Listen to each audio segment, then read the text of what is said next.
All right, well, welcome everyone to Microgrid BESS use cases for resilience. At the end of the day, we can see what is going on here with the increase of power outages due to all sorts of extreme events. That includes just the grid itself having to shut down load because of high demand or extreme weather that takes energy assets offline, or because of power outages due to, increasing threat from wind, tornadoes, hurricanes that just knock power out.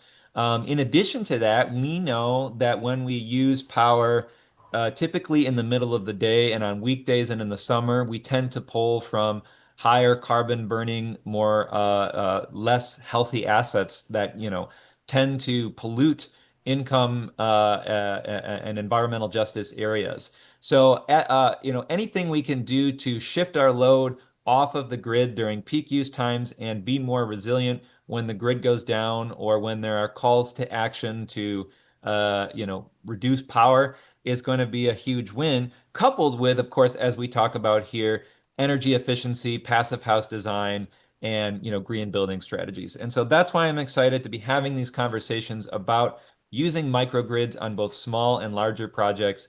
And I'm excited to be sharing this topic with you to continue this today and in other sessions. Now, before we get started, a quick reminder that support to Green Home Institute comes from Build Equinox. Traditional ERVs and HRVs provide basic ventilation, but often lack protection against airborne threats like the flu, or what I'm facing now is a massive increase in outdoor particulate matter from Canadian wildfire smoke. Hmm. So, introducing the SERV, it's an advanced indoor air quality management system. It offers energy recovery ventilation along with enhanced protection and intelligent air management. It continuously monitors CO2 and VOC levels, ensuring fresh air is only brought in when pollutants exceed healthy thresholds, improving air quality and saving energy.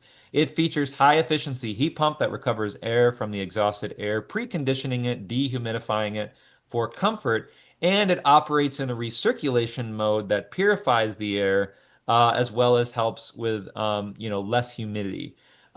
So this is smart technology that will be looking at outdoor harmful wildfire smoke that might be pouring it in like it is as I speak here right now, and monitors that air quality to make sure that the system is running correctly. So you can learn more over at buildequinox.com about how Serve can help you or your clients' projects. All right, again, welcome everyone to Microgrid Best Use Cases for Resilience. This session is brought to you by the Green Home Institute. The Green Home Institute is a nonprofit with a mission to empower people to make healthier and more sustainable choices in the renovation and construction of the places we live. Today, I will be your moderator. My name is Brett Little, and I am the education manager here. Like all of our sessions, this course is approved for multiple continuing education units, including three of the pillars under health, material, and energy in our certified green home professional designation. AIA Health, Welfare, and Safety may make it applicable to your state-based design or contractor license. Look for that five-digit passive house code that will pop up at the end if you're here for the entire CEU approved hour and receive your certificate. So with that, I am excited to welcome our speakers here today, Laura and John from Generac. I appreciate you all coming in and welcome, and I will let you take it away. Thanks, Brett. Awesome. Be Thanks, here. Brent. Really appreciate it. Yeah, so Mhm. as Laura pulls up her slide here, I'm going to introduce myself quickly. We're going to be presenting together. My name is John Brannigan, and I go often by JB. Feel free to refer to either. Just a reminder, too, if you have any questions, please either drop them in the Q&A section would be great. We'll be monitoring the chat as well as the Q&A. And again, quickly, my name is John Brannigan, JB. I focus on the residential side, and my friend Laura, who's on with me here. Laura? Hey, folks. Happy to be here. I'm Laura. I'm an application engineer with Generac, and I focus on the commercial and industrial BESS and microgrid group. Great. So yeah, we'll talk a little bit about each of our area of expertise. As I mentioned, I focus on the residential side, on our residential battery energy storage solution, as well as a new round of microinverters that we'll be launching later. But in that focus, we're really going to talk today about what a home ecosystem looks like, and from my lens, how we're really making sort of the most micro of microgrid, if you will, sort of a one-to-one, making a microgrid at your own house. And looks like we have a lot of people on the call, so I think we'll just go ahead and get right into the content here. Go ahead, Laura. Yeah, so as we talk today, one of the things I'm going to focus on really, again, is just the state of the industry. There'll be times when we mention, our company name, really just because, again, that's where Laura and I are lucky enough to work and to focus. So just a quick background. Most of you probably know the name Generac. We are a 65-year-old publicly traded company based here in the United States, out in Waukesha, Wisconsin. And, it was really interesting. Brett and I were chatting before the call. We really are incredibly on focus for this entire 65 years. When the company was founded, really the original mission, wasn't to choose a fuel source or a technology. The original mission was to provide backup powers for farmers at first, and then residential homeowners. And that's kind of it. When you think about that mission statement, or that core functionality carrying through for 65 years. So as we switch from fossil fuels to photons, that Laura and I will be talking about today, you'll talk a little bit about how we do that and what we're doing.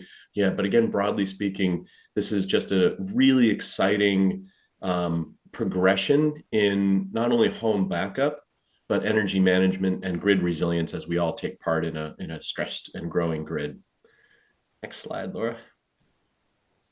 Yeah, so for a quick residential overview, I'm going to talk about, again, what a home ecosystem looks like and how we can create our own sort of microgrid environment. So in this slide here, which you can see, we've cut out a lot of product-specific information, but it's really fantastic because it shows an example of what a home of today, not just a home of the future, but a home of today can look like.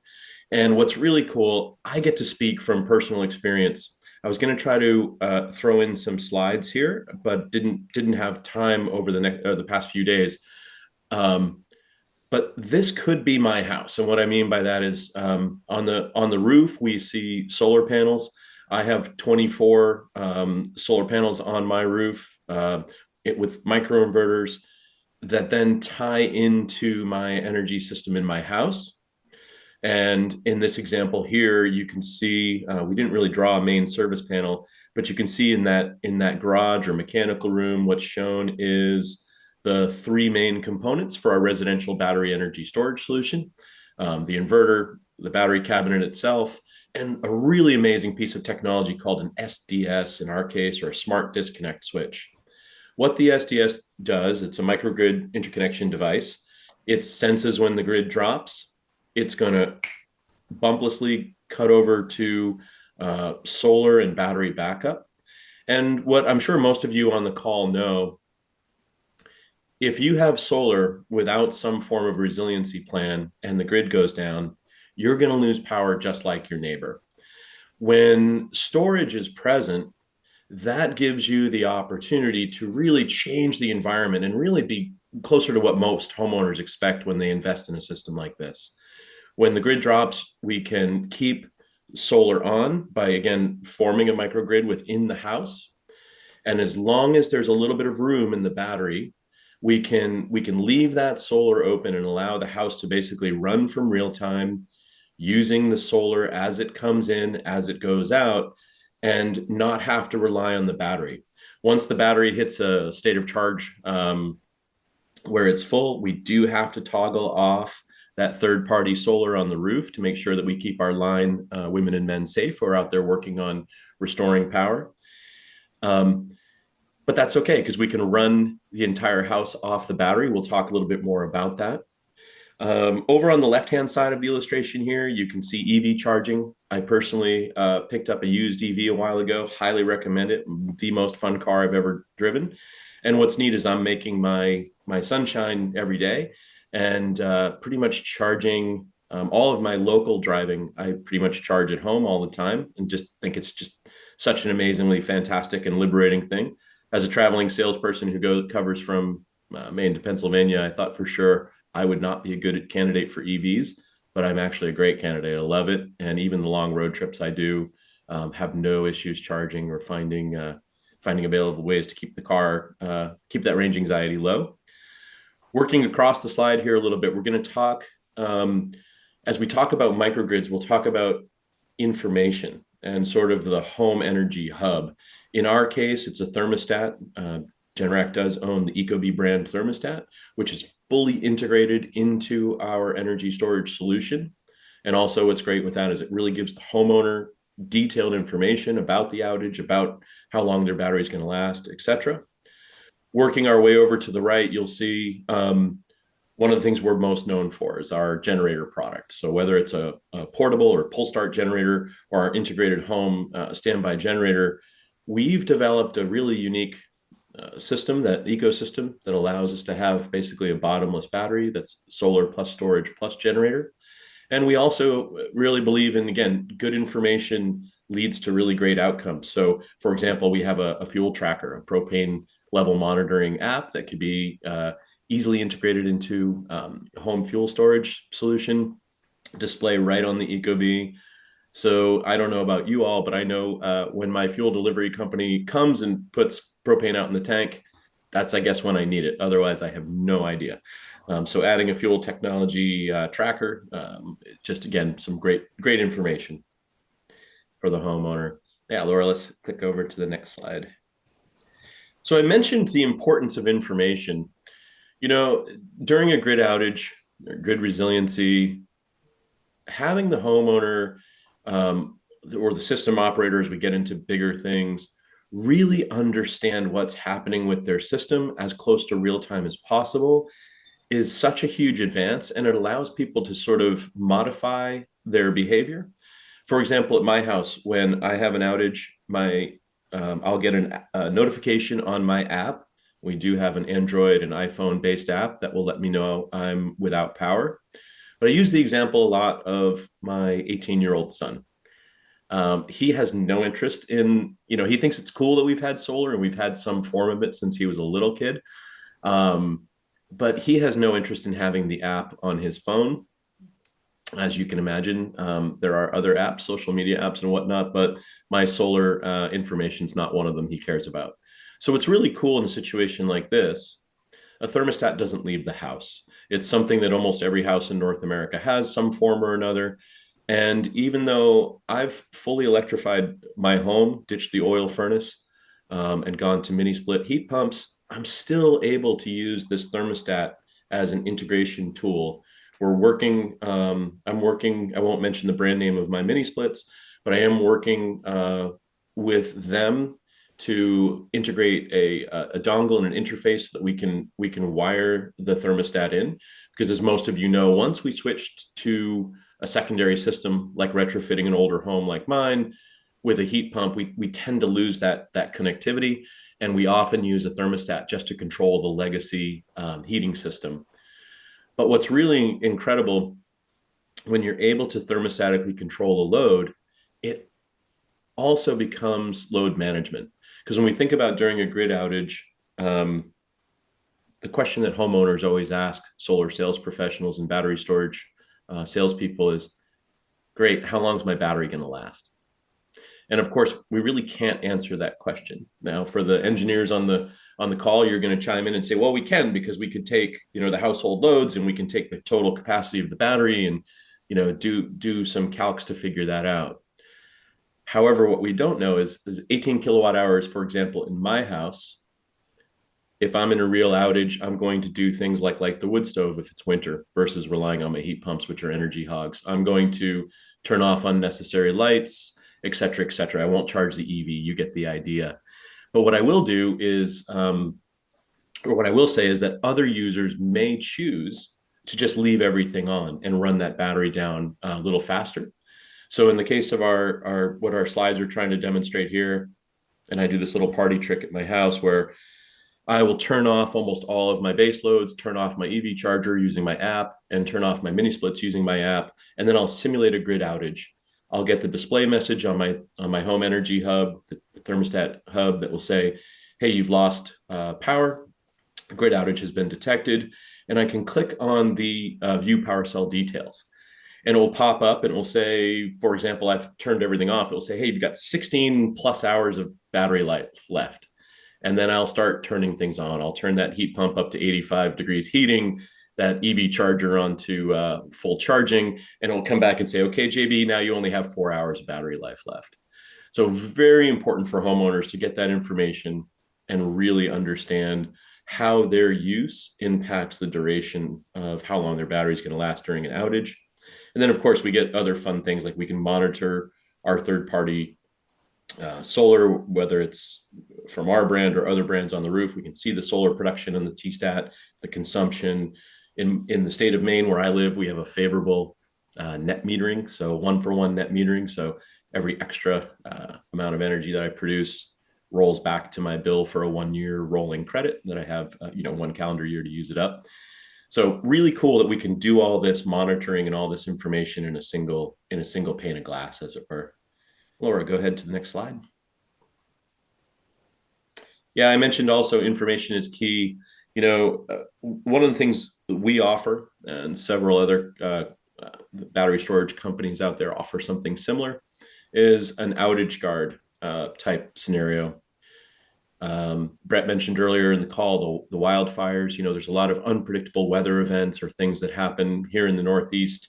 We get a lot of nor'easters that can blow through, and what our outage guard process will do is it will, leading up to a storm or event that we can predict using multiple services, weather services and things like that, we can coax the battery into a mode that will basically have it in standby and 100% charged and ready to go.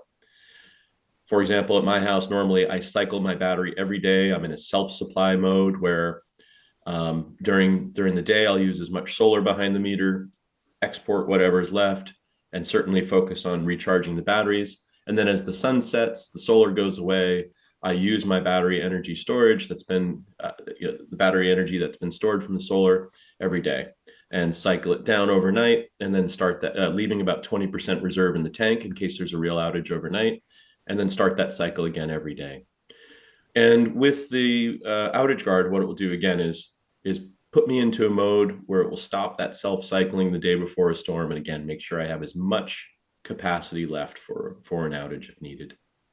Laura, you can go to the next slide. This is just a really, simple example. If you were to come over to my basement today, this is everything we need to sort of form a grid forming solution in the house. So from the main service coming in off the street to my meter, we then have our automatic transfer switch, again, updated, called the smart disconnect switch, that is now my service rated entrance. That's where, if I'm simulating an outage, if you're over, that's where I'll throw my breaker. And that's where the main feed from my utility comes into the house. It then backs up my main service panel, which we've labeled in this occurrence the backed up load center, because even though it is my main panel and I'm able to cover everything, that semantic sort of changes because my service entrance is in the SDS.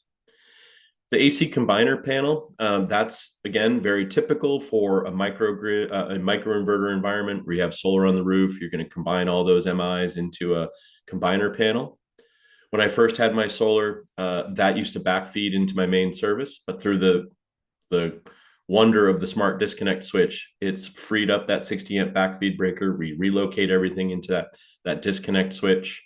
That freed, for me as a homeowner, that freed up some space on my panel for my EV charger, which was great.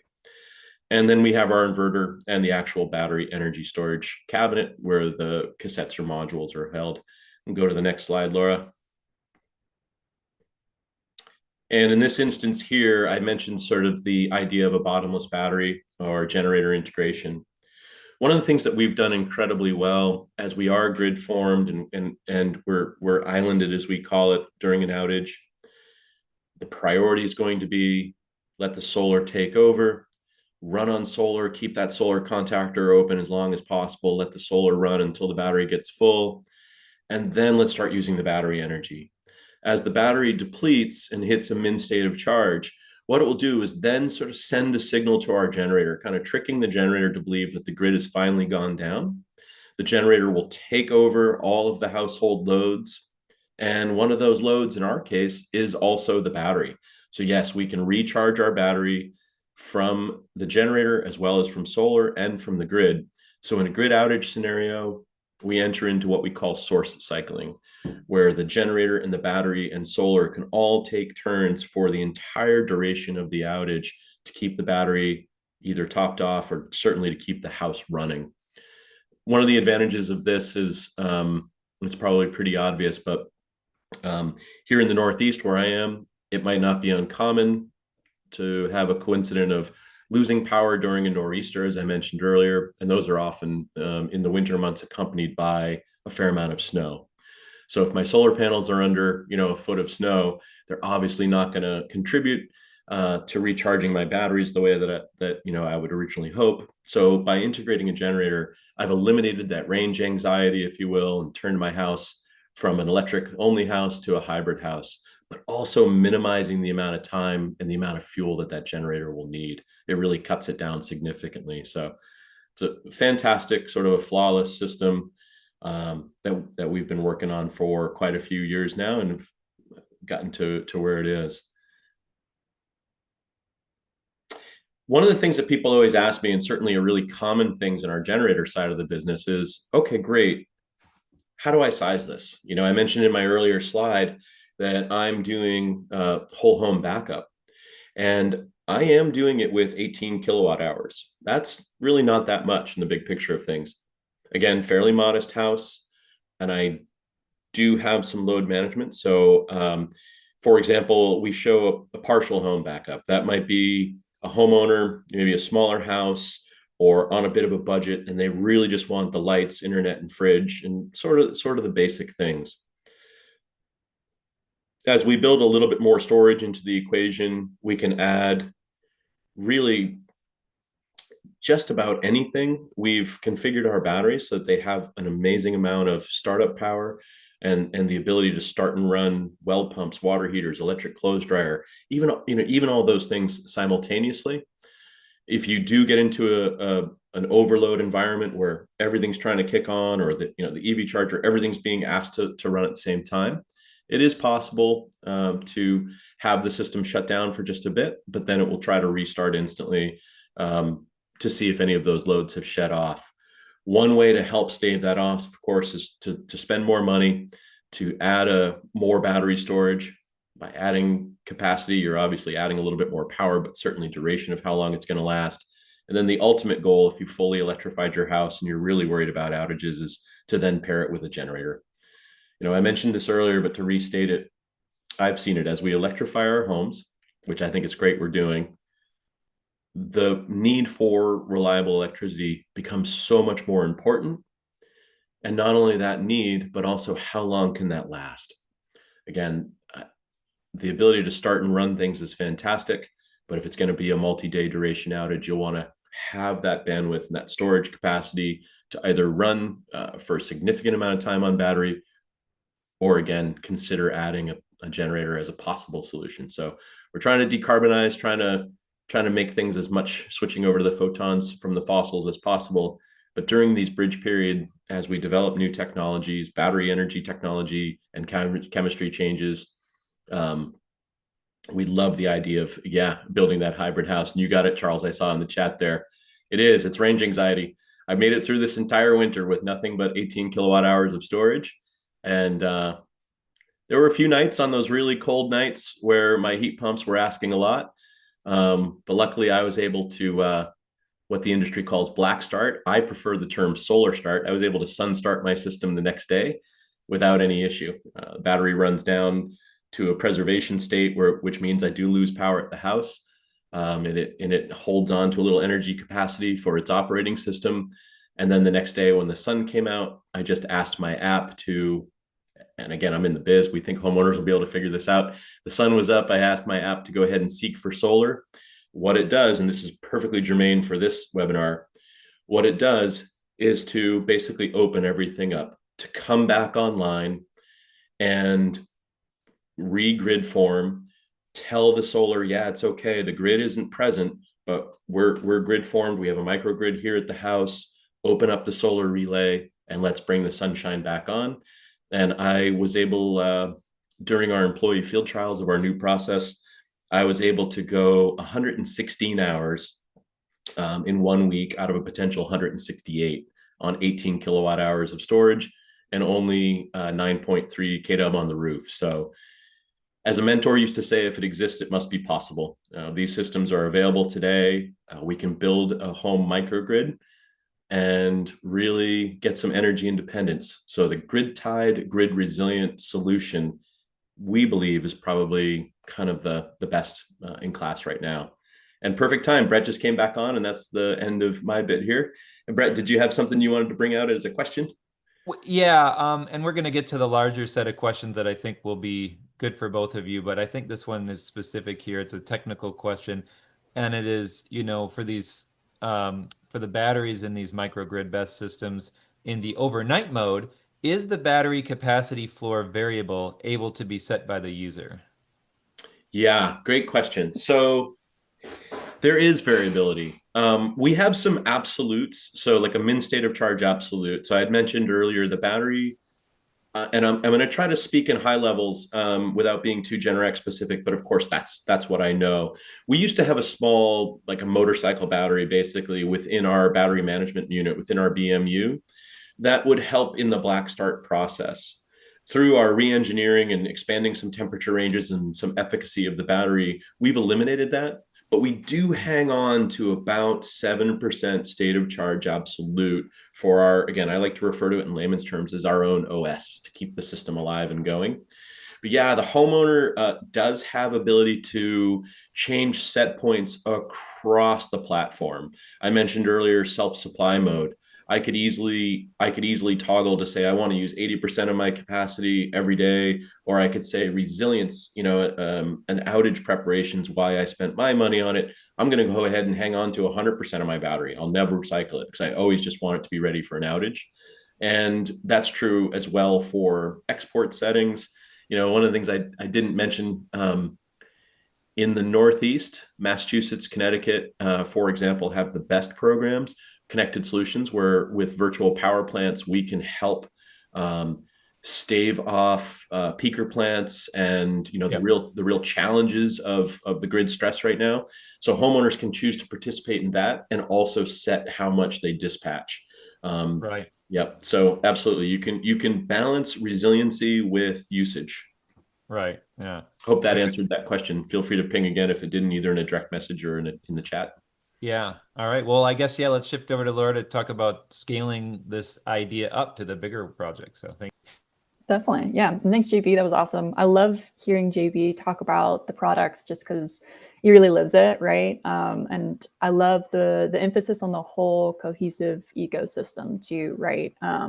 In the modern world, you can't just, silo one thing. We've got all this connectivity with the generator, the solar, the storage, EV chargers, and then that energy management software layer JB mentioned is the ecobee thermostat in our ecosystem.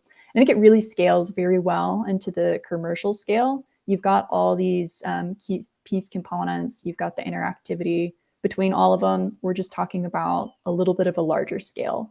So I'll quickly go into our, what we've seen in the market at the commercial and industrial scale. So really, we're talking about, a different market, right? So we're talking about typically systems that are going to be three-phase. That's the main differentiator, right? So you're talking about maybe multifamily is a big market here. So apartment buildings, even community scale, community solar and community backup.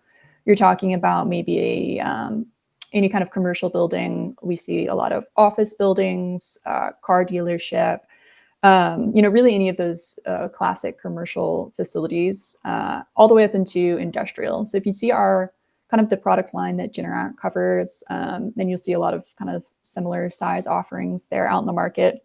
At the smallest end, it is what we call the cabinet scale.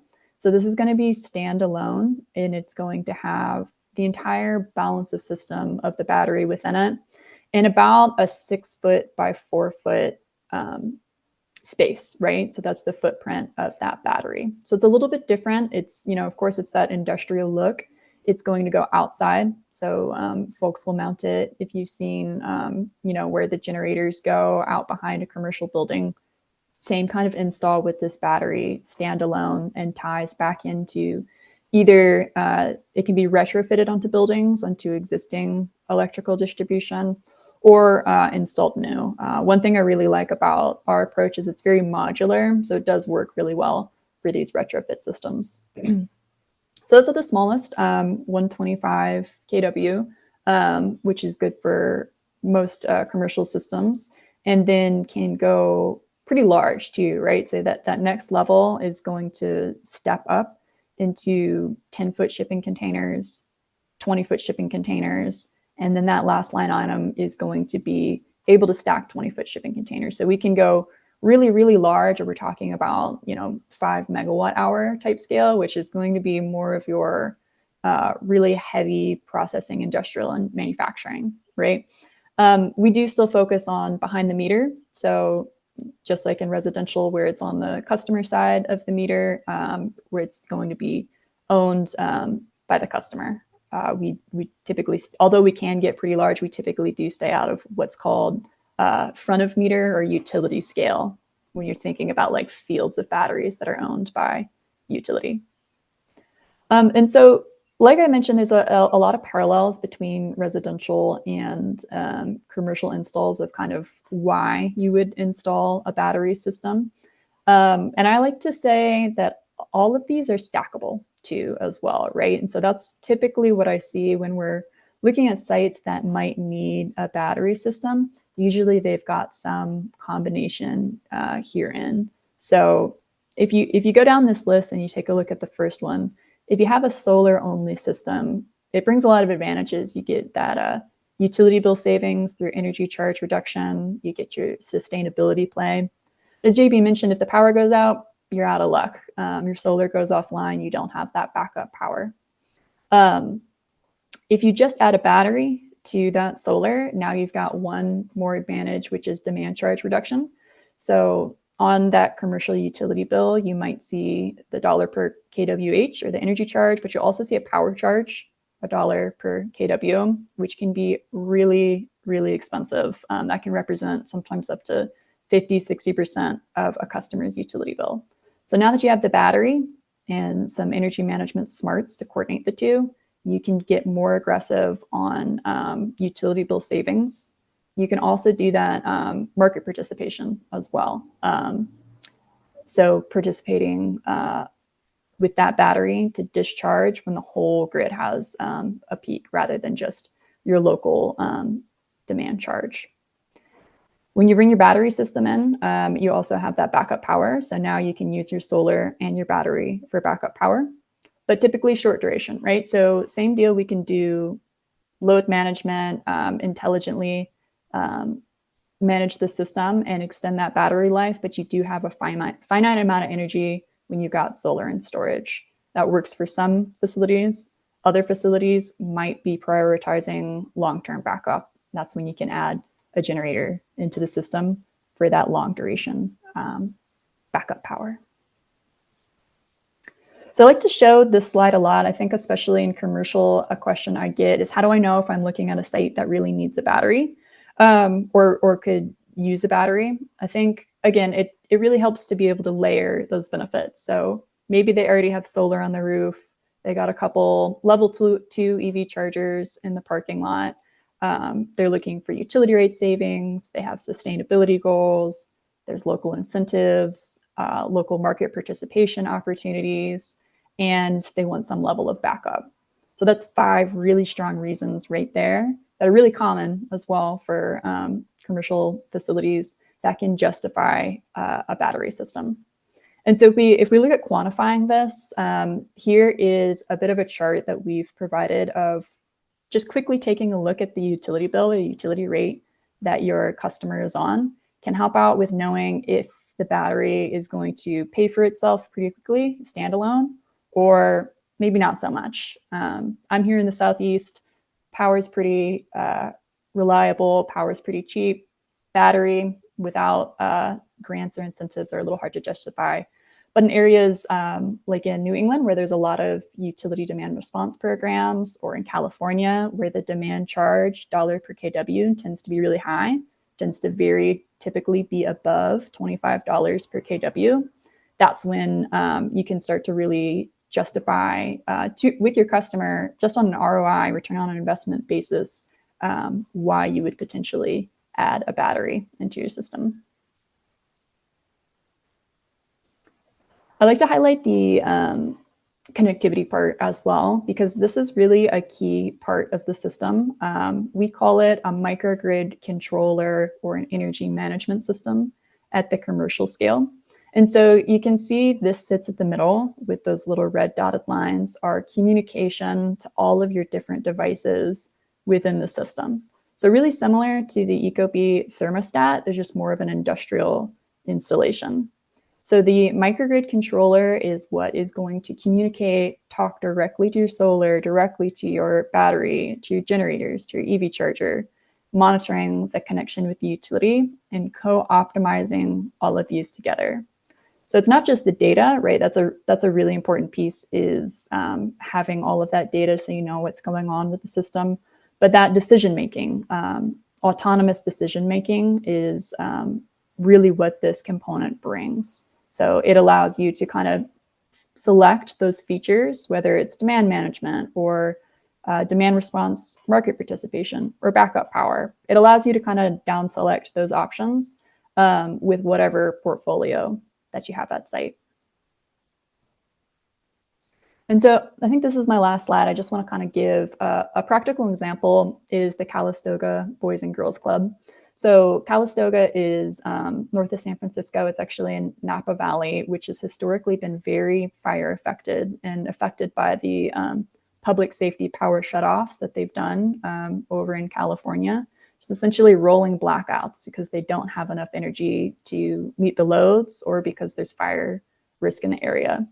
So this area is a resiliency hub, or this Boys and Girls Club is a resiliency hub, which is very common in the commercial and industrial space, where there is a place for the public to go if there is a major long-term outage scenario. So if there's a fire in the area, the power goes out. This Boys and Girls Club has showers. It's got a gym where folks can set up, washer, dryer if they need it. And so it already had solar on the roof. A solar contractor did a refresh to get more productivity out of that system. And then a battery was added and load management was added onto the system. So this was a retrofit. And I like this case study because it provides a lot of different examples. They're on PG&E rates, the local utility out there, which has expensive peak dollar per kW demand charges. It has time of use charges, so higher energy charges at some times versus others. They have the self-generation incentive program out there. So they'll essentially pay you to discharge your battery at regular times because it's an advantage to them too, right? So we've got savings opportunities through time of use shifting, demand management. We've got a revenue opportunity for a local program. And then we've got this backup power as well. There's not a generator at this site. I do like to highlight with folks, you don't always need a generator. You know, JB kind of covered that as well. If you can intelligently manage your load to extend that battery, that might be just enough for the end customer. You know, there's projects we have, portfolio of projects we have that are on car dealerships.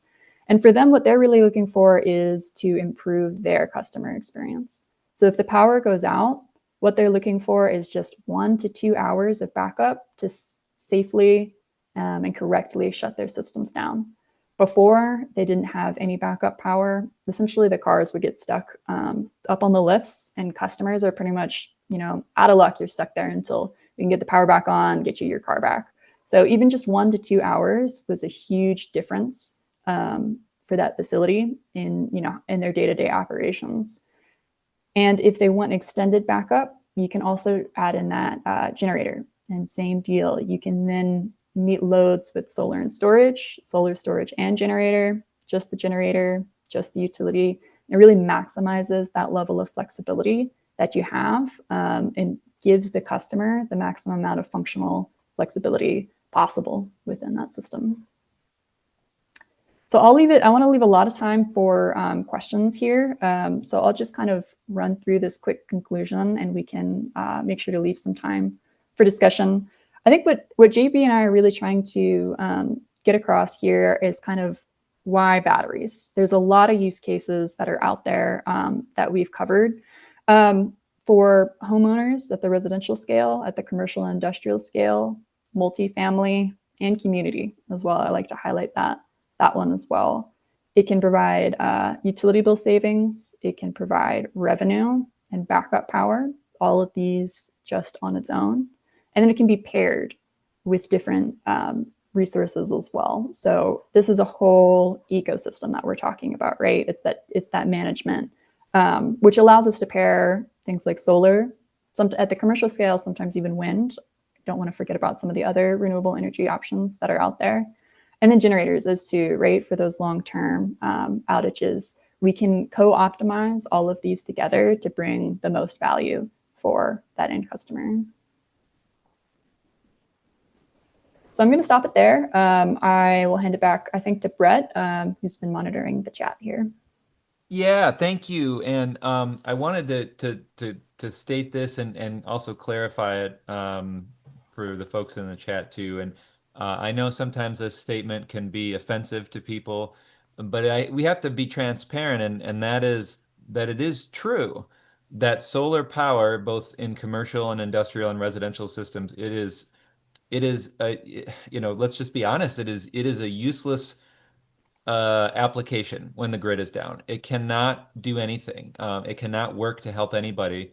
And that is because we have to, for safety reasons, have to have the shutoffs in place to protect the line people from an electrocution while they're fixing it. So I do want to, and I know sometimes people don't like to hear that, solar installers don't want to hear it, but that's what this is all about, right? And so these microgrid solutions, the battery solutions, and I know there are other smaller applications out there, like smaller islanding devices, or I forget their exact names, but without having to go through the full battery system, those will allow the solar to continue to operate during these outages. So I just want to, clarify that, put that out there, start out with that too. And so that's why we need to move towards these types of solutions. So, thinking about multifamily housing agencies, where you have all of these wild metering things. I mean, I've seen it all. I've seen it all. Like, how do we deal with this? Like, what are your thoughts? Yeah, definitely. So I think the question that really gets at is what benefit can a centralized system like a commercial install give Totally. to your residents in a multifamily? And so that really becomes a question of billing. There's a lot of different folks that are out there that kind of specialize in multifamily as far as how can the solar save each residence money on their utility bill, and how can you add backup power as a benefit when these folks are looking at this apartment, adding in that backup power as a value. I will say it is complicated, and yeah, JP, I'd definitely love to hear your thoughts there. Yeah, I thanks, Laura. And I put in the chat, and by the way, to people in the chat, multitasking here, Timothy McBride, I'm getting on a couple answers for you and some others. But yeah, I put in the chat to someone else, if we're using my product, which is Resi Focus, what we'd have to do, it's a one-to-one relationship per meter. So I've done multi-unit apartment buildings in Massachusetts and Boston area. We have these like triples everywhere. Those of you that have ever been to Boston, you've seen these scattered around, where there'll be one common meter for, say, basement, hallways, and stairwells per code.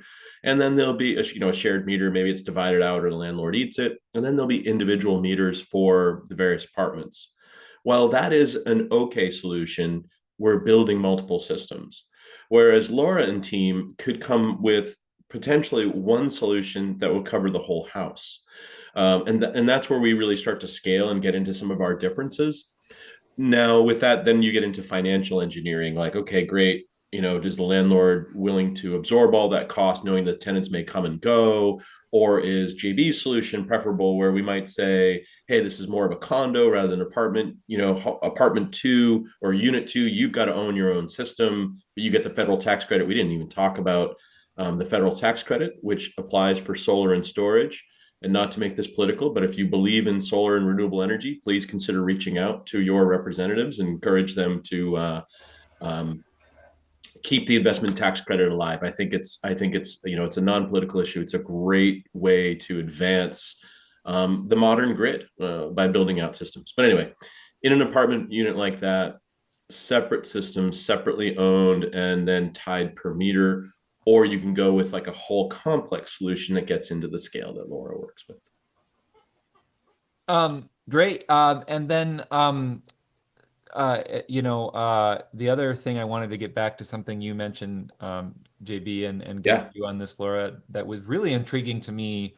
You know, it's just like when we go to buy a car, we get an operations manual, there's a plan to maintain it. We should have the same thing with our homes. So we talk about that a lot in our green building programs, having our operations and maintenance manuals for both single family, multifamily, even in commercial buildings. How do we operate these to make them sustainable or maintain the sustainability?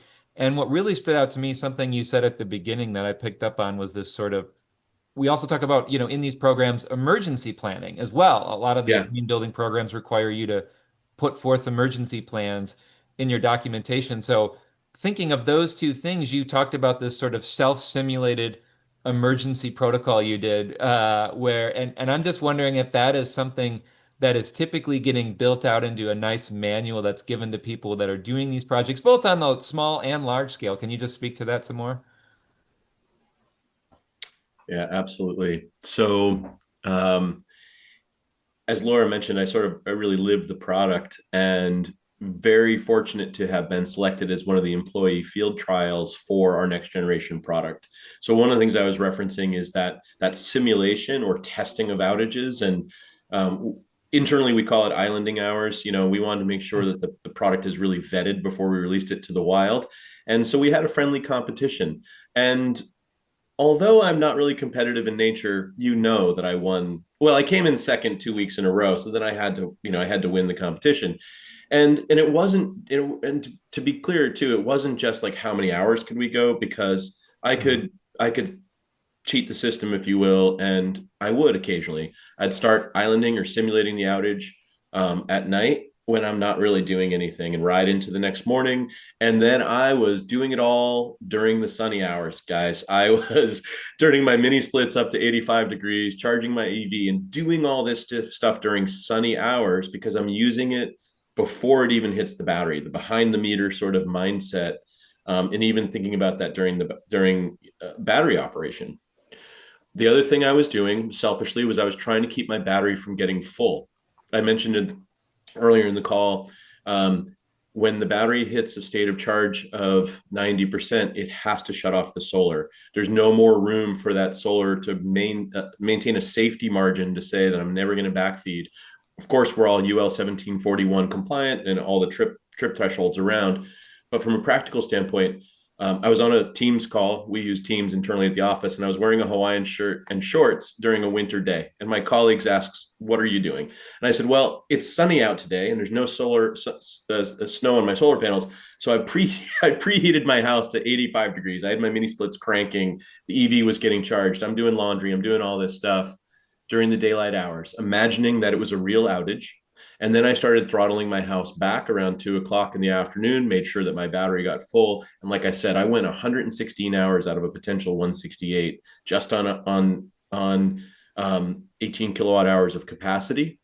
And I did so without sacrificing. I'm doing laundry. I'm doing all this stuff. So again, it's kind of a sideways answer to your question, Brett, but I think yeah, got to it a little bit. And somebody did ask in the Q&A if we need to simulate outages or Yeah, exercise the battery.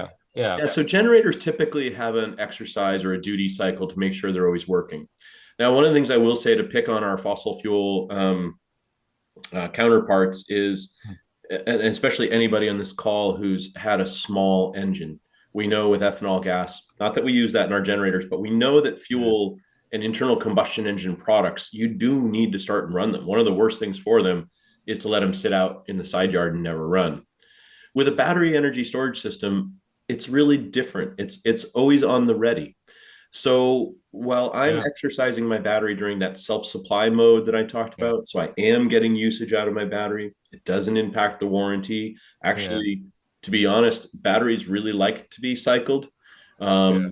One of the things that will shorten a battery life is to leave it at 100% state of charge for 10 years. Yeah. That's they really don't like that. What they want instead is to be charged and discharged at a relatively nice little sine wave. Um, and so using that self-supply mode keeps it exercised. But as far as an outage simulation, I did a bunch of it during the employee testing and again to Yeah. show off to my friends. But other than that, a homeowner, once they install the BESS, their installer is going to do that first failover test, make sure everything transfers correctly, everything works great, return to grid, everything comes back. We've Yeah. heard that with energy storage solution projects sometimes that Yeah. it's got to be a good two-way trip when the grid comes back. And that's really the only time they should ever have to simulate an outage. Yeah, and it's funny because the grid goes down and then everyone's hauling out their generator and you hear it not firing up because they probably haven't fired it up in a long time. Now, how does that, I'm glad you brought that. How does that play out on your connected methane or propane gas generator? So if you're going down to the gas station, you're filling it up, those, I know they always say you got to keep your car running, right? You can't let it sit forever. But if you've got the integrated methane or propane gas Yes. coming in from the pipe, Yep. do those need to be managed in the same way? Great question, Brett. Yeah, so we do have an automatic schedule or a run cycle on all of our home standby generators that are more of Yeah. a traditional internal combustion Yeah. without regard to their fuel. Yeah. Yeah, any automatic home standby generator will have like a run or duty cycle. Some HOAs or neighborhoods request that that happen on a schedule. We can accommodate that. Yeah. Make sure that it's not starting at 2 a.m. on a Sunday morning or anything like that. Yeah. But yeah, the generators will run an exercise on a routine schedule to make sure that they're ready. Right. One of the other things I say to people too is homeowners or property, plant, and equipment owners will buy a generator based on one decision. There's very little rate arbitrage or other things for that yet. It's really about backup power, right? Yeah. So having it test and run so it's going to work Yeah. it's a higher profile. Yeah. Whereas the energy storage solution, I'm squeezing the sponge. I'm getting more out of my solar. I'm maximizing my 1-for-1 net metering. If I was in a state, Maine is adding it soon, a state where they had the virtual power plant payback dollars. I'm getting all these additional benefits to help the ROI, Hmm. not just the resiliency or storage. Right. And I'm using it a lot, so I know it's going to be ready for the storage. Yeah, so Laura, shifting that question up to the larger scale, obviously these operation and maintenance plans, we try to look at them equally, but it's really the emergency plans start to more come into play in the larger scale projects, the multifamily housing. You're not going to write an emergency evacuation plan to the average single family. I mean, maybe, hopefully these days, but but where does that come in on these larger scale systems, like the testing of them?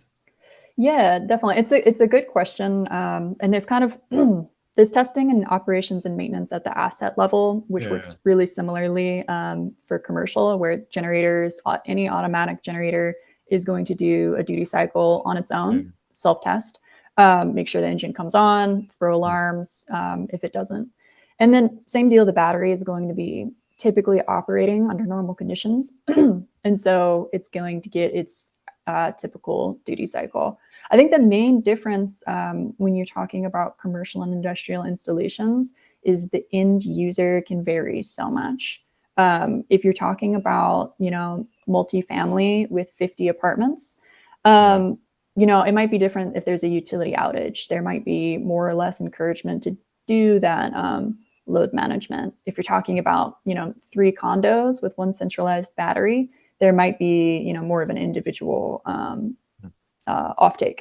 We have a system that has just solar and storage. It's on a 50-unit apartment building in New Orleans.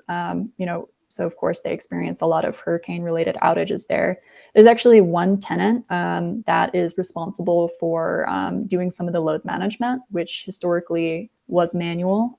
So they would, kind of walk down and throw the breakers themselves. That's very, very, I would say project specific. So it's kind of, what the makes sense at that particular site. How willing are the tenants to engage in the system? And then you get all the way up into like commercial and industrial, where there might be an energy manager at site, or there might be more of a single person who it might make more sense to be more engaged with the system, more aware of how to operate the system. From a larger standpoint, we do have our industrial dealers. So from an operations and maintenance standpoint, we do have local folks who will come and do those maintenance tests and those maintenance checkups, essentially. So clear dust out of the fans, and replace the oil and all of that. So it definitely becomes more complicated at the commercial, where there's less of a single focus of I'm the homeowner, I'm responsible for my system. So it's a case by case basis. Sure, that makes sense. All right. Well, real quick, as we get into some more questions, just a real quick reminder as those are coming up that yes, this session is being recorded, and it'll be available in the next week, hopefully on our YouTube channel. So you can either go check back there in a week at this link, or you can go there now, click subscribe, ring the notification bell, and receive an instant update when it is available. Also, words are cut off here, but for those of you watching in the future, not right now, but on demand, take your quiz with an 80% passing rate, and you will receive your continuing ed certificate. That's only for those of you here in the future. For those of you here live today on this session, check your spam at certs@gutenbergcerts.com. As long as you've been here for the entire CEU approved hour, you'll receive your certificate within the next day or so, and you'll have your information on there on how to apply for your Con Ed. And we're going to spend more time getting into a lot more questions here. We're going to stick around a little bit later today to get into those. But if you got to get going, I just want to remind you a huge thanks to our board of directors, our volunteers, our executive director, Jose Reyna, our nearly 500 members. We need to get there by the end of this year. So help us if you haven't signed up yet. And our top tier sponsors who are helping us achieve decarbonization and green building strategies, such as Rheem for decarbonized air source heat pumps, Build Equinox and Panasonic for better ventilation, as well as Tamarack for energy efficiency and ventilation devices. So the other question that came in here on the Q&A was just kind of thinking about some relative comparisons. So, the question was, you may have covered this, but let's say a home has a PV system, simple grid tied presently with a standard microinverter. Is there any problem with updating that system as you've described today? So I think integrating kind of these microgrid solutions into that. I think that's great. Yeah, I'll talk a little bit more about my home personal system. I'll mention a few brand names as I do so. So I had mentioned I have solar on the roof. What I didn't mention is that I have Enphase. So technically one of our competitors. So I have Enphase IQ8 systems on the roof, and then was able to add our storage solution in conjunction with that. And while I'm talking about that, I want to tie into another conversation that I've been having on the Q&A a little bit, and that is vehicle to X. Thank you. Yeah, and I'm using the X because it's really nascent. Can you describe X for the totally nerds? yeah, totally. And that's exactly where I was going, Brett. Is this concept of vehicle to home, to grid, to whatever is really Ford let the genie out of the bottle when they released the Lightning, however many years ago that was. And for those of you like me who were in the industry back then, you'll know that we all sort of grinned but also cringed at the same time. What do I mean by that? Ford comes out years ago and says, hey, great news, we're making this Lightning, the electric version of our most popular truck, and you're going to be able to run your home with this vehicle to home bi-directional charger. And then they dropped the mic and they walked away. Now, for those of us on the call that remember, UL had approved exactly 0 bi-directional chargers when they made that announcement. The technology didn't exist. The concept was there. It's absolutely possible to do, and we've proven that it's been doing. Yeah, and somebody commented in absolutely Nissan Leaf was the first vehicle to grid. Now, one of the things, this ties in another question too. How do utilities feel about all this? They're not too sure what to think. They love the idea. Most utilities are in the transmission and distribution business now and not the generation business. So they're looking at supply in a different way and in all sides and how they can maintain their grid. But where am I going with that?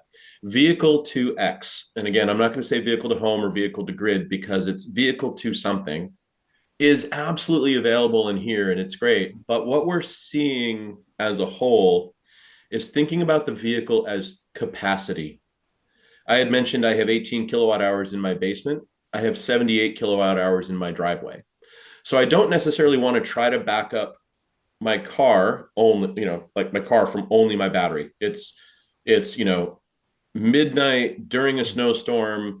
And if I really felt like I had to go for a drive, I may choose to deplete my battery, push it all into that EV and drive off to another EV charger somewhere. Or I think what we're going to see as a little bit more practical experience is the home and the vehicle and the grid through this ecosystem of smart grid forming technology, even on the resi side, is going to look to say, cool, the car can be capacity. My standalone system, our industry has already come up with a term for what I sell. It's called a stationary battery. When I joined Generac 4 years ago, if you had said, hey, you'd be selling stationary batteries, I'd be like, why the distinction? It's because everybody get really excited about these portable or mobile batteries that come free with these cars that we purchase. That's the old joke, by the way. I bought this really great car and it was, it came with 78 kilowatt hours of battery for free. So the bidirectional thing, what we're seeing and what McKinsey white paper I read recently says is view it as capacity, not as the total solution. If we think about Florida, there's a storm coming, shelter in place is the guidance, is the recommendation. People hunker down, they're going to be watching Netflix, they're going to be doing whatever, using the battery energy from their vehicle to power their house. But then if the storm takes a twist, there's an emergency notification, please evacuate. Do you really want to have burned down all of your calories, all of that battery capacity in your vehicle, watching Netflix and standing with the fridge door open, deciding which snack to eat? Or would you rather have a dual system where the home has a standby, base level energy storage solution, and the vehicle can work as both sort of that capacity or the ability to still drive it away and use it as a vehicle? So it's an either end. It's sort of a best of both rather than an either or. We think that a bidirectional charger will help again with capacity, will help during some rate arbitrage times. There's going to be great opportunities to monetize it.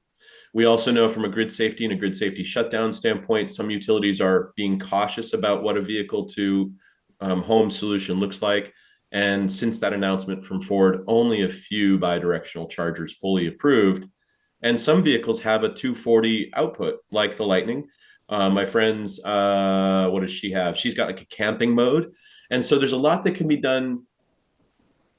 But I would argue that we're really just, again, using a 240 output like a generator or other things. The vehicle itself just happens to be coincidentally the power source. So it's not a true vehicle to X integration as much as it is, again, that capacity, that energy pushing back in like a generator or something. I don't know if that makes sense, but that's kind of the way we're looking at it a little bit.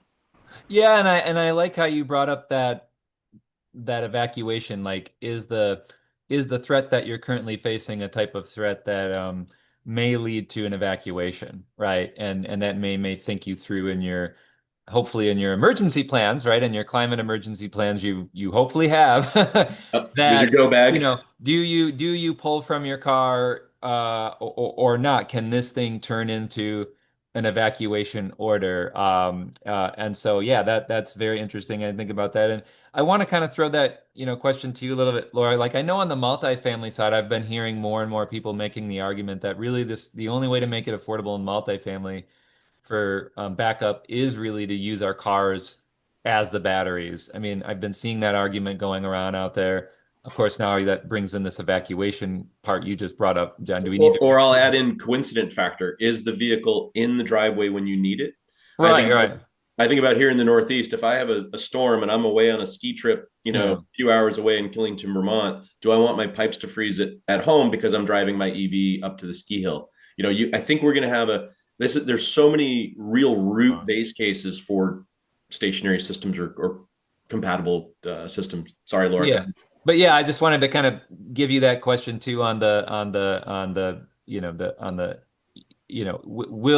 will these bi-directional systems be integrated with the microgrid systems, and how would that work, I guess, in the larger scale projects? Yeah, it's a great question, and it's a conversation that we're having a lot on the commercial and industrial side. And I do like to say I think commercial is typically just a little bit behind residential, just because it is just more complex, right? The end customer has more complex needs. The integration can be a little bit more complex. So there are bidirectional chargers on the market right now for level two and even level three. But I haven't seen a lot of deployment for them thus far. I would say none of our current projects have vehicle to grid or vehicle to X. It's a little bit more complex of an installation. That said, I think there's a lot of value that it can bring, a lot of complexity that it brings, like a lot of topics JB just mentioned. And it's something we'll get to, but I would say it's definitely not required right now to justify a battery on a multifamily installation. You can kind of stack the values of grid tied operation and then short term or limited backup, I would say.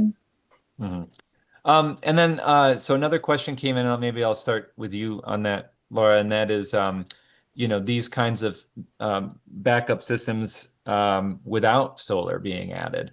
How well can they function? Does that limit then your decarbonization opportunities? That kind of answering that question. So. Yeah, it's a great question. And battery only is definitely a use case, and it can still provide a lot of value. So you can still optimize around your utility rate. You can do time of use, energy arbitrage, demand charge management. A big thing is for battery only is demand response, DERMS or VPP, virtual power plant. This is kind of all similar phrases for how can I use my local system to help the wider grid when it's under strain. So if it's a really hot day and everybody turns on their AC all at once, all across New England, it's advantageous for the utilities to have you discharge your battery into the grid.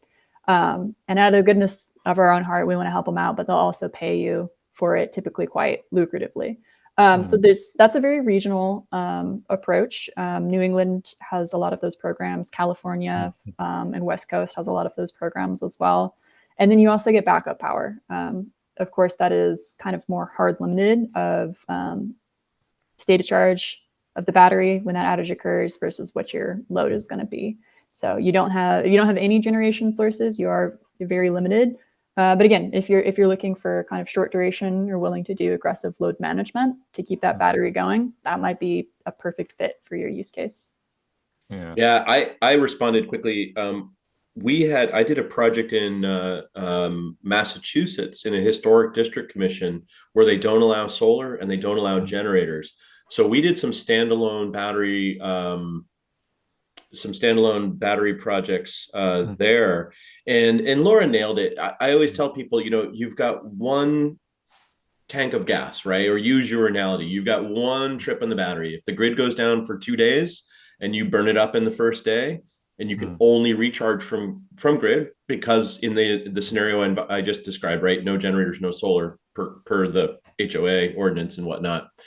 So it's a great solution, albeit not ideal, because you get that one cycle. You have to wait till the grid comes back on, and of course, with my personal ethos and our overall mission, we would love to see the solar charging. Some utilities don't want us to charge our BESS from grid for a lot of reasons. Hawaii and places where energy costs and everything are so expensive and the grid is not the cleanest in the world, versus in other places, Vermont. I'll give kudos to them. They've really greened up their energy mix. So if you're charging a battery from the grid in Vermont, it's going to most likely be from a renewable resource. So whenever we can, on-site solar and battery storage is just a great solution. And then where we go from there, whether it's adding capacity with a generator for the bottomless battery or potentially a vehicle as capacity, is absolutely where we see it happening. Oh, and you bring up a good point about the grid charging. You know, I have my MISO Mid-Continent Operator System app, and I pull it open once in a while, and I wonder, is there a lot of wind right now? That's usually what I'm looking Yeah. for. And I've heard about some applications that can be a little bit smart and go, okay, renewables are increasing on the grid. Now we'll do something, right? We'll charge your car, we'll charge your battery. Do Yeah. you see systems coming online where if you are grid reliant and you didn't do the solar, that you can charge when, so maybe you're not caring about cost, but you're caring about carbon, which I know the two should go hand in hand in theory, Yeah. We're getting but there. you're looking at, charging when there's low carbon on the grid. Yeah, it's where I am in the Northeast, I use the ISO New England app Yeah. routinely. Yeah, there you go. Somebody, Drew, just put in the chat there. Yeah. Um, uh, Everyone get your ISO app yeah, and get your ISO app. And yeah. hey, and also don't let your friends bully you. Like for Yeah. example, when I bought my electric vehicle, I had one Yeah. friend bully me, and he said, "Well, you're charging your car from coal." Yeah. One, I have solar. Two, there's no coal left in New England. I didn't want to kill his bubble too much. There were two plants left in New Hampshire, and they Yeah. recently Yeah. converted.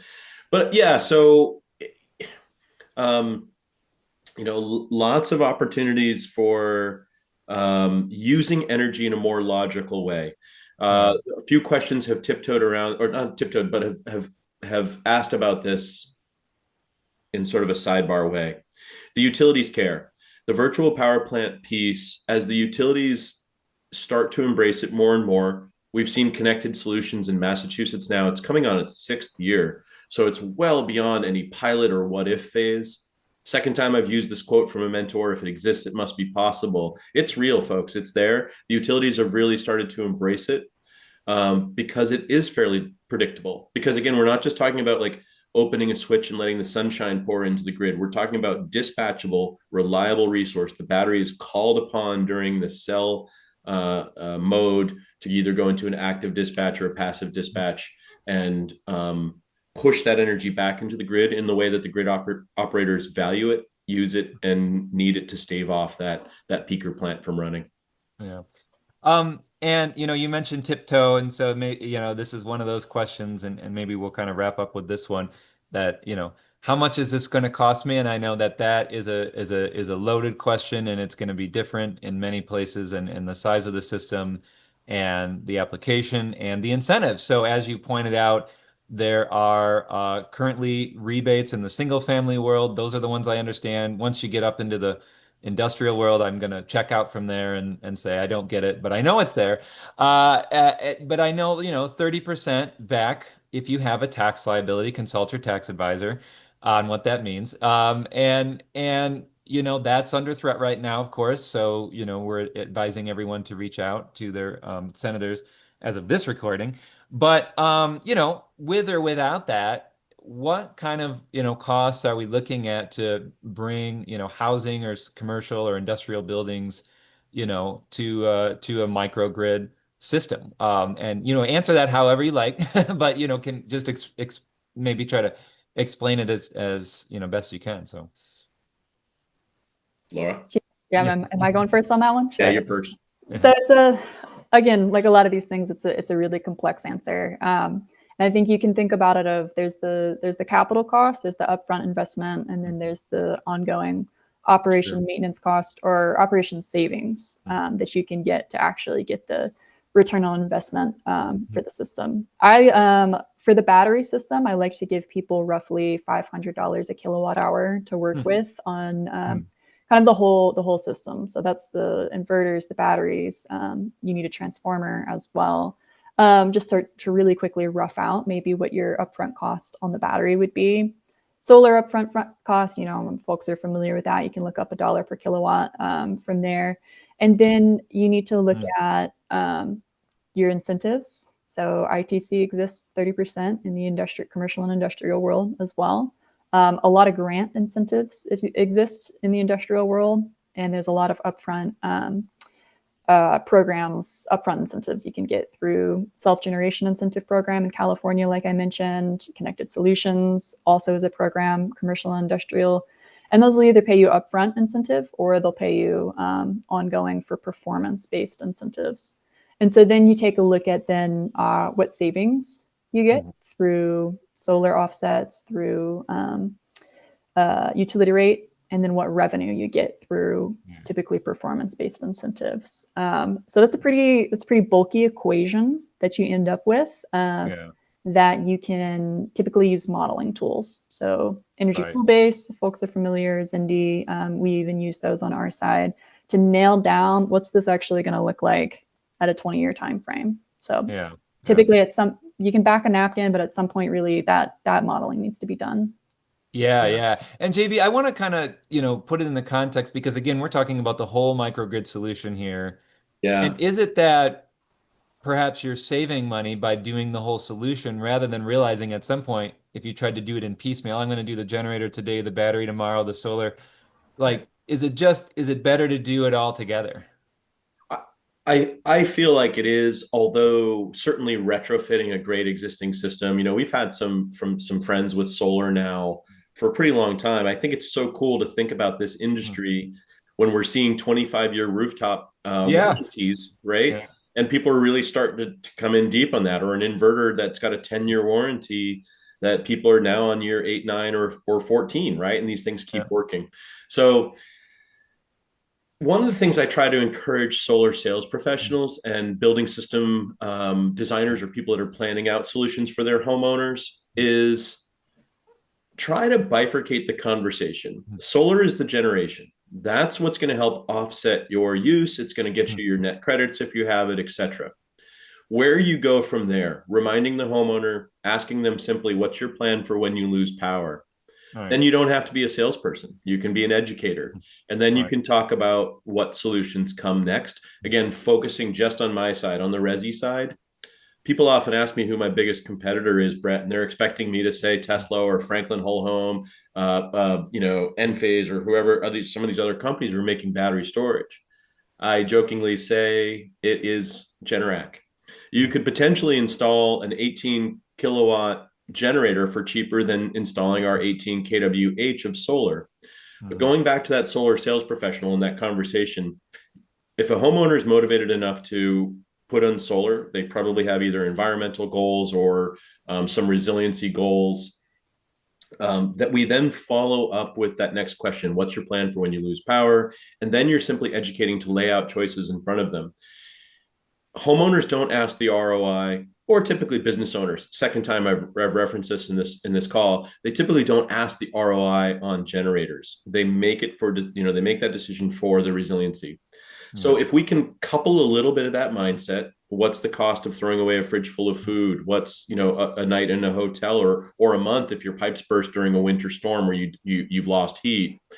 And again, it's not to fear monger, but to really offset the cost or to think about, okay, your ROI on your solar is X. We can talk about that all day long. It's proven. Your ROI on your battery storage solution can be a little different equation.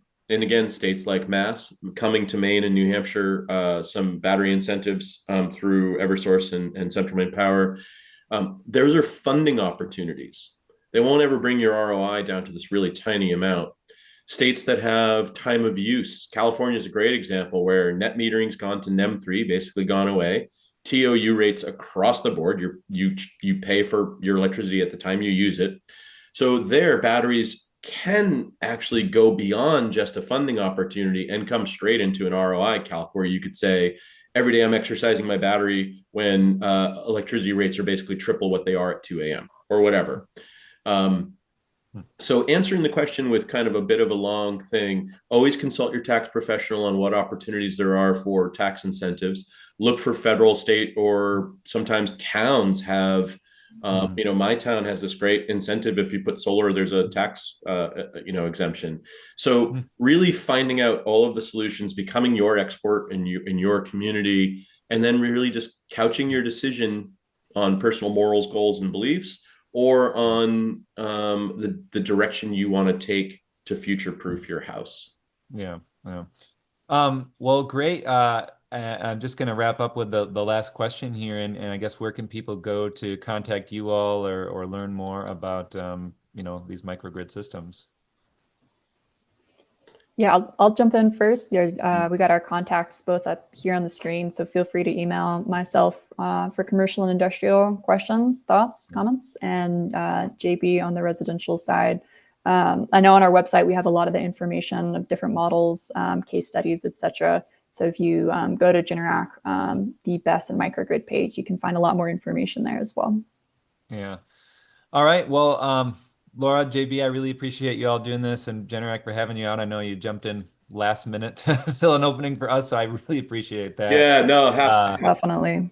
Happy to happy, do it, and thanks for having us. happy Yeah, to do yeah. it. And I'm going to try to stay on for a bit. And there's like I think 4 more open questions in the Q&A. I'll try to click those before Brett kicks me out. And just in general, as Laura mentioned, yeah, our contact information is right there. I cover the Northeast. So in the residential side, we break things up across the territory. I know for some of you, like for example, where Brett is, James Waters, my counterpart, handles that part of the country. We have reps really from coast to coast. Hawaii, great program going in Puerto Rico right now. And I'd say broadly, if you're on this call and you're interested in solar and battery storage, there are some great solutions out there across the board from some great companies. And I would just weigh in what's available, what your homeowner's familiar with, what ecosystem, what challenges are you trying to solve. I know I won't pick on anybody by name. I know there's a great, well-known company that, for example, their generator integration is really different from ours. You have to stay on the generator the entire time during an outage. It can't go back and forth, the source cycling. So really deciding what brand and feature sets are the most important to you as an installer or to your homeowners as a consumer, and where you want to lie. There's great options out there, and they're getting better all the time. The more we deploy, the more we learn, the more costs start to come down, and the more we can get to a place where, even if this isn't the ultimate solution, if we're not going to be building these exact systems in 10 years, we know that this step, everybody that takes these steps along with us, I know in the chat there's some folks who've worked in passive house building and some other things.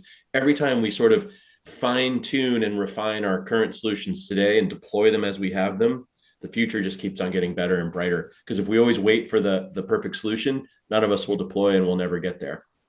Yeah. Well, thank you so much again, Laura and JB. And yeah, I'll keep this open here so you can keep answering some of those questions, JB, if you want to. And so I appreciate that. But otherwise, thank you all for joining us. We'll be on again next week. And for the rest of you, take care. Be well. We'll catch you next time. So thank you. Thank you, Brett. It was great. Take care. Be sure to check out all of our courses available online that you can watch anytime and anywhere to pick up your CEUs. Before you go, make sure to subscribe to us on YouTube to get weekly updates and stay up to date on green building science courses, webinars, and home tours. Thanks again.